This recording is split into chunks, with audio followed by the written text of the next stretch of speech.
అనంతపురం జిల్లాలో టీడీపీ వర్గపోరు తారాస్థాయికి చేరింది. అనంతపురం ఎమ్మెల్యే దగ్గుబాటి, మాజీ ఎమ్మెల్యే ప్రభాకర్ చౌదరిలా ఒకరిపై ఒకరు సవాలు విసురుకుంటున్నారు. తాజాగా మరోసారి దగ్గుబాటిపై ప్రభాకర్ చౌదరి సవాల్ తీవ్ర స్థాయిలో విరుచుకుపడ్డారు. పార్టీ కోసం 20 ఏళ్లుగా అనంతపురంలో కష్టపడ్డానన్నారు. టీడీపీలోకి కొత్తగా వచ్చిన దగ్గుబాటి కొన్నేళ్లుగా పార్టీ కోసం శ్రమించిన తనపై బురద చల్లే ప్రయత్నం చేస్తున్నారని మండిపడ్డారు. తప్పుడు పనులు చేసే ఎదుటివారిపై నిందలు వేస్తున్నారని ఆగ్రహం వ్యక్తం చేశారు. అర్ధరాత్రి హైజాక్ చేసి టికెట్ తెచ్చుకున్నాడని ఆరోపించారు.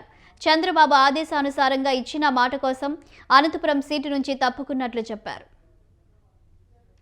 మొన్నటి రోజున పులివెందుల ఎన్నికల్లో భాగంగా పార్టీ ఆదేశానుసారం ఆ కార్యక్రమంలో నిమగ్నమైన సందర్భంలో కొద్దిమంది 5 సంవత్సరాల్లో తెలుగుదేశం పార్టీలో అంటే ప్రతిపక్షంలో ఉన్నప్పుడు ఒక కేసులో లేరు, తర్వాత ఎక్కడ చంద్రబాబు నాయుడు గారు అరెస్ట్ అయినప్పుడు సంబరాలు చేసుకున్న వాళ్ళు, అదేవిధంగా స్థలాలు సమాధులను కూడా ఆక్యుపై చేసుకొని పార్టీకి చెడ్డ పేరు తెచ్చి మళ్ళీ ఆ వైఎస్ఆర్ నుంచి అధికారం వచ్చిన తర్వాత వచ్చిన కొంతమంది వ్యక్తులు ఏదో రాజకీయంగా ఇతర పార్టీ నుంచి తీసుకొని వస్తే మనం ఏదో భిక్ష పెట్టినటువంటి కొంతమంది వీళ్ళని అంటే పార్టీకి ఏమాత్రం సేవ చేయలేనటువంటి వ్యక్తులంతా పోయి జిల్లా పార్టీ అధ్యక్షునికి పార్టీ నుంచి నన్ను సస్పెండ్ చేయమని అడిగారని పత్రికల్లో వచ్చింది.